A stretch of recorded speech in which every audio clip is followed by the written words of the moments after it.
All right, test. Hey, everybody. Just quickly, we were supposed to be a panel of 4, and now we're a panel of 2. Some people had some COVID travel interruptions, unfortunately. So we'll probably just go through a little bit of back and forth. We're almost going to kind of interview each other a little bit. We're going to talk about mint meltdowns. We're going to give some interesting information and maybe take some questions at the end, because I think probably 25 minutes for 2 of us is a little bit long. So we'll see how we go. So do you want to introduce yourself first? Yeah. Thanks, Chris. Hi, everyone. I'm Charu, CMO at Unique Network. Unique Network is the NFT chain for Polkadot and Kusama ecosystems. And what we are building is composable NFTs with advanced economies native to our chain.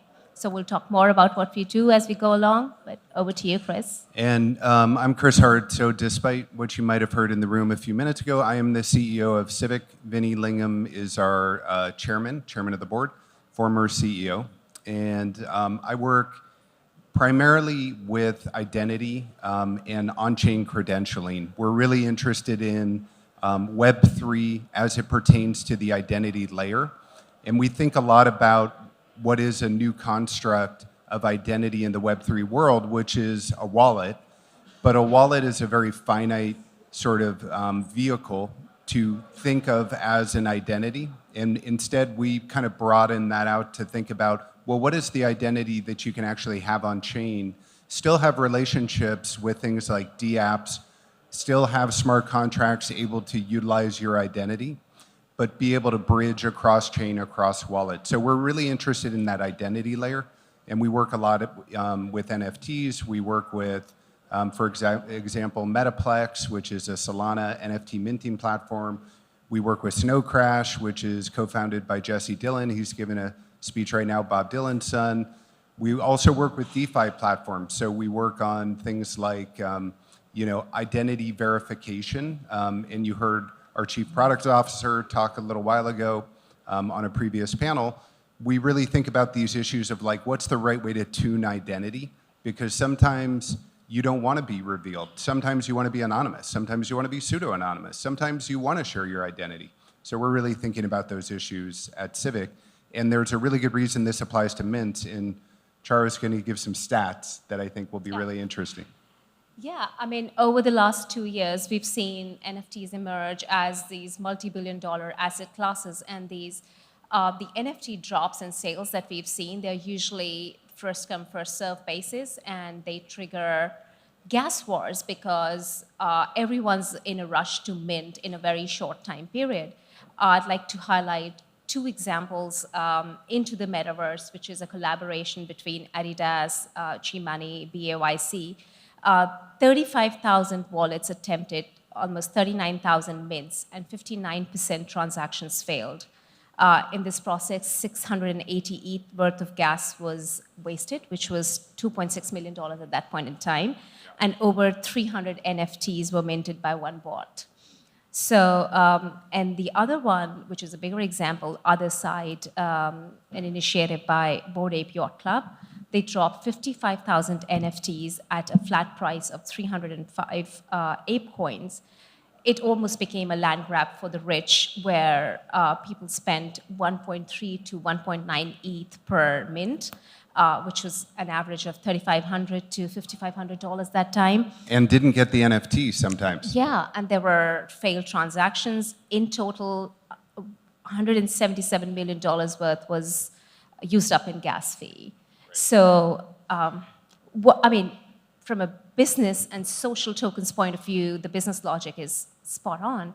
But what do you make of these meltdowns and these issues? And what are your observations, Chris, there? Yeah, I mean, it's sort of endemic in the space. And I think it's indicative of a space that a lot of people are interested in, that has a real tangible benefit for community building, for things like representing yourself in a DAO, let's say, to be able to say, hey, I should be able to vote on this topic or this issue, for being able to like prove identity. NFTs kind of bridge all these different worlds in a really interesting way. But some unique insight that Civic has, for example, We have seen over the past roughly 300 mints that we have supported with an identity layer, we have seen over 1.1 million bots attempt to mint at these mints that we're protecting. And it's like a 10-to-1 ratio. So 1.1 million bots for 100,000 legitimate, good, unique wallets. So there's something wrong there, there's something amiss. And so what we've observed is the technology is so good for botting, and it should be good, by the way. They've been doing this for a long time. Think about that concert that you wanted to go to when you were like 15 or 20, and you got in line and you were like on the Ticketmaster site waiting for it to count down, and you hit the button and it was sold out. And you thought to yourself, like, how could that be? Or you wanted to buy like the Nike cool shoe drop or whatever. These botting tools have been under development for a really long period of time, like decades. So they're very sophisticated. And you can imagine that the people who own these botting tools were like, let me think about this. Totally digital asset. My tool is uniquely well suited to scoop up that asset. Secondary market, readily available, no inventory, no warehousing. I can just take this digital asset, turn around onto a secondary market, and sell it for double. And by the way, I could sell it to myself, and I could start to do something called wash trading, which you might be familiar with, which is where you buy from wallet A, or you sell from wallet A, you buy from wallet B. Both of those are your wallets. And what you're doing there, you know, if you're a fraudster, is you're pushing up that floor price on the NFT. So the net effect of all of this is the community gets screwed. The people who care about the project, the people who care about that community that's being built, the individuals who really want to be part of something special, they're the ones who either get no NFTs or they get left holding the bag when, you know, everything devolves and blows up. As Charu was saying, maybe you paid gas and you didn't get anything. Like, these things are fundamentally broken. So our observation is we can fix this. We know how to fix it. It's not mysterious. We need to provide the appropriate tooling to be able to allow NFT platforms and developers in a really simple way to utilize this tool set and start to put in a much better set of rules and checks to allow for free or fair minting, like we're going to do with an upcoming mint that we're doing on for a company called Ocean Explorer. This one is going to be really cool. It's like 100,000 NFTs for free on Solana. And you can imagine it's going to be a target because they're going to have a resale value. So we're going to do something really cool that I'll talk about in a minute about uniqueness. But right now, I would like to ask Charu, I have questions. She has answers. All right. How is the space, from your perspective, with Unique Network, moving from simply collecting to more value-add activities, i.e., what else can you do with these things called NFTs that's really interesting, and how is your company enabling that? Yeah. Thanks. So, what we've seen, I mean, the early part of NFT movement was more about collectibles, and then we saw very good examples of social tokens, community-based tokens. Bored Ape Yacht Club is a good example of the membership benefits. But as we go on and we think about real-life assets being tokenized or tokenized representation of real-life assets, the NFTs will need to do much more. And for that, we are building advanced capabilities which are native to the chain. As an example, fractional ownership, right? Or advanced rights management. One NFT is able to own the other NFT. Because if you think about real-life assets, they don't exist in silos. They exist in relation to each other, and they interact with each other. So all those capabilities are things that we are building native to the chain, and we're building it in a way that you don't have to write long, smart contracts to be able to use those capabilities. If you are a developer using our tools, you should be able to just build those capabilities in. So as a founder and creator, you're more focused on business and product model innovation. Similarly, scheduling of transactions, sponsorship of fee, and advanced economic models, which is very close to what we see in Web 2. So once you power all these capabilities, that's when you start thinking of use cases beyond collectibles. We do believe that there will be applications in real estate, in e-commerce, but of course there are technical and legal nuances that need to be assessed, but we are building the foundation in terms of tech so that we can take this movement forward. That's great.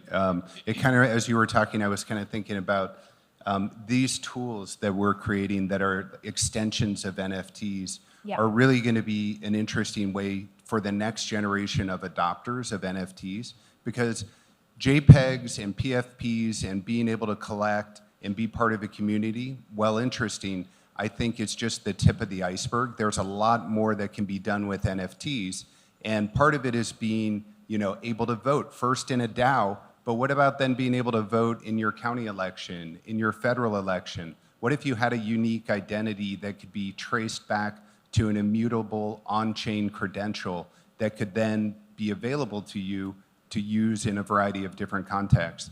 And so I think we have a similar mindset, which is part of the extensibility of these assets is to give them the identity layer. And I think about like when cars came out, they didn't have seatbelts, right? Seatbelts were added later. The innovation was the internal combustion engine, and suddenly cars are flying down the road. They got up to 30 miles an hour. Well, cars started hitting things. They started having people fly through windshields. People started getting killed, and suddenly somebody put up their hand and they said, hey, you know what? We should put some seatbelts in this thing. And that's kind of what we're doing with Civic. We're saying, look, this is great. The innovation is off the hook. We love it. Like, we're collectors ourselves. We believe in this space. But let's throw some seatbelts in there for now. Let's try and make it a little bit safer for the individuals who are collecting so that they don't get burned on the way in, they don't get burned on the way out, so that we can align incentives between collectors and creators, and we don't have this incongruity of bad actors who are so highly incentivized to be fraudsters because they can make so much money and it's so easy, and just put some friction. We've got to put some friction into the process. So for us, we're thinking about how can we do that thoughtfully, and I think part of it you really touched on, which is how do you make it easy for developers to not only put seatbelts in the car, but actually, Elon says it's going to be illegal for people to drive cars in, what did he say, like 20 years or something? Because everything will be self-driving, right? And people will look back and go, oh my God, I can't believe people actually were driving these by themselves. It's so dangerous. So I think we're going to see our space evolve in sort of a similar context, but being able to extend some of these tools to developers is like, you got to have the self-driving piece before you can move there. Yeah. And so part of what you're doing, I think, is really focusing on how do you make it self-driving? Yes, so that's, and the take that we have on it is around democratization of access and democratization of entrepreneurship. So I'll briefly talk about access before I go on to developers and entrepreneurship. Yep. So we've seen this stratification of NFTs into blue chip for those who can afford and sort of penny stocks for everyone else. And capabilities like fractionalization of ownership, shared ownership models, those are capabilities and tech built into the chain. And one of the campaigns that we've launched very recently is we've bought CryptoPunk, CryptoPunk number 3042. We've migrated that from Ethereum to the Polkadot ecosystem, fractionalized that into tens of thousands of pieces and giving it to the community for free. So what essentially we want to do is we want to bring punks back to the people where they belong. The cultural reference of punks is being renegades, and they've moved away from that, and they've moved into the yacht clubs. That's not where they should be. So, and in that we are demonstrating shared ownership, refungibility, how that powers shared ownership of real estate in metaverse and beyond. The other element around democratization of access, so Web 2 enabled free and easy, which is something we all love, and free and easy triggered this mass adoption by the developer community as well. So at Unique Network, we are very much focused on building tools and tech for not just blockchain developers, but any developers who'd like to realize their NFT ambitions and use capabilities like nesting of NFTs, composable NFTs, advanced economic models around NFTs are available native to the chain so that they can focus on creating business model designs around NFTs and don't have to worry about understanding the tech, or their end users don't have to worry about figuring out the crypto wallets, right? So democratizing entrepreneurship and democratizing access is what will bring the next million into NFTs. That's what I believe. That's a message that I think really resonates for us at Civic. You know, one of the things that we think is really important is there should be a level playing field. People should be able to access the technology that allows them to establish their identity, and there shouldn't be all these barriers to entry, whether they're financial, whether they're technical.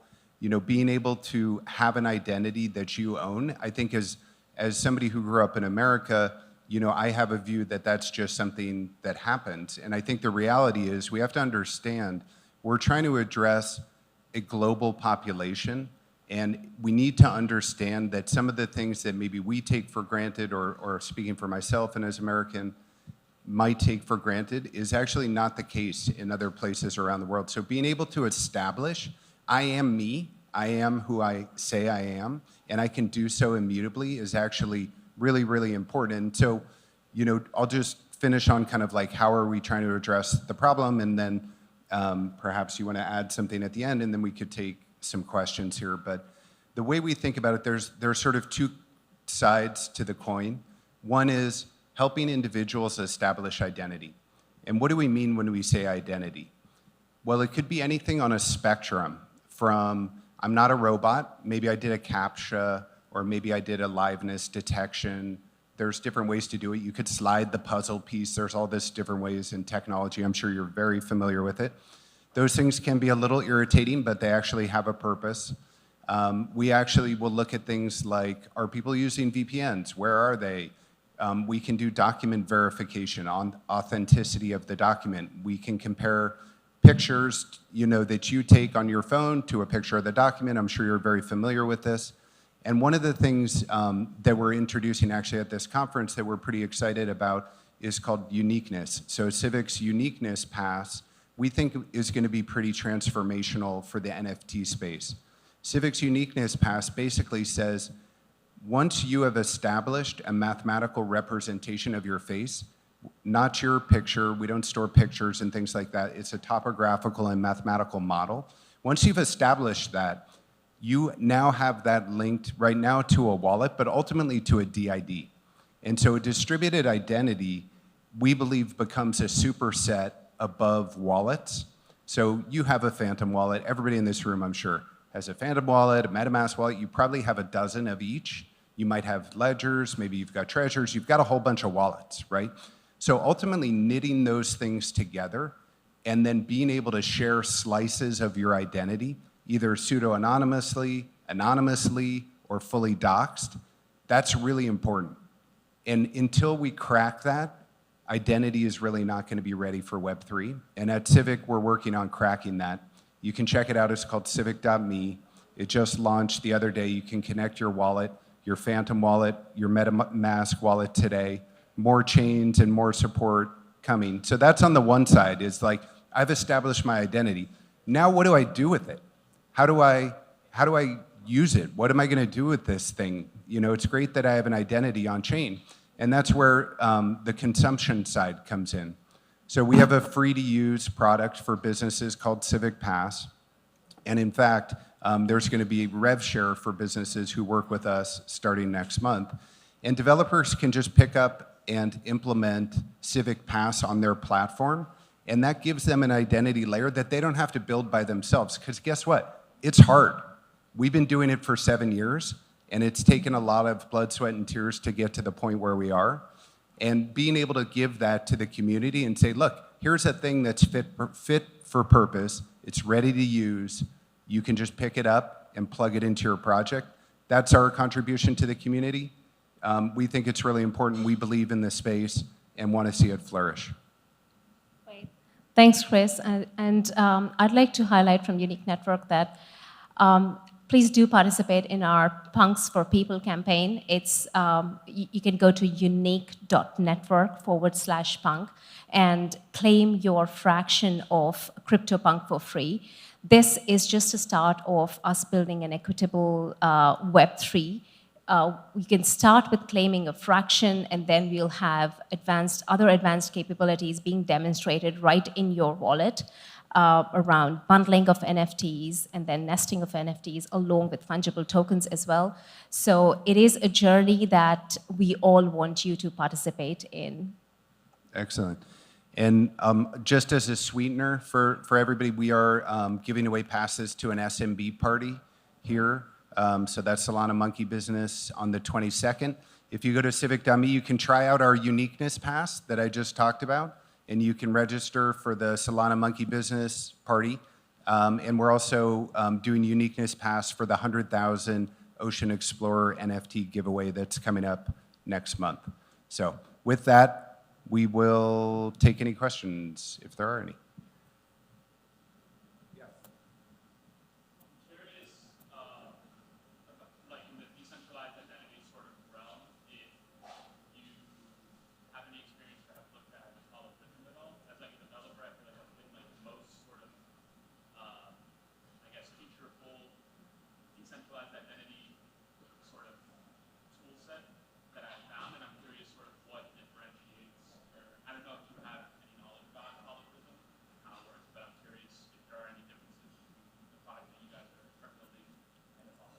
Yeah, I'm not 100% familiar with it. However, you are sitting next to our Chief Product Officer, JP, and he would be happy to chat with you about it. But I mean, you raise a great point, which is there's a lot of tools out there and things kind of in various stages of completion. And as a developer, how do you decide which tool set should I implement? And I think part of it's around, what tools does it give you in your toolbox? Where is it present and on what chains? When they say decentralization, what do they really mean? Where does the PII live? Where does that go? And very often what I find when I scratch the surface on other projects that claim decentralization is there's a centralized database behind, on-chain identifiers, but pointing to a centralized database. And that's something that Civic doesn't want to do. We're not going to be storing data in a centralized database. It's, the user's own data. So it's a great question. I'm sorry I couldn't answer it better. Yes, sir.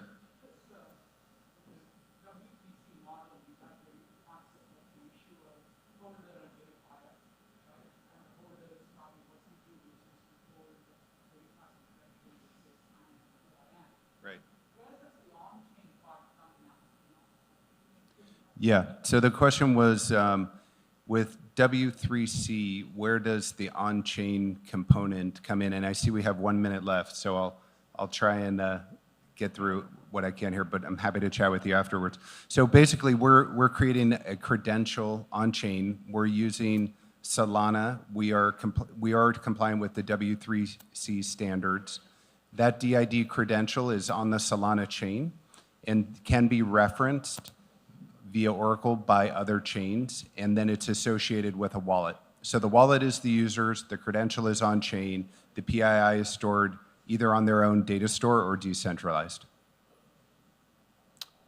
Any last, I think we have time for one more quick one, if there's anyone.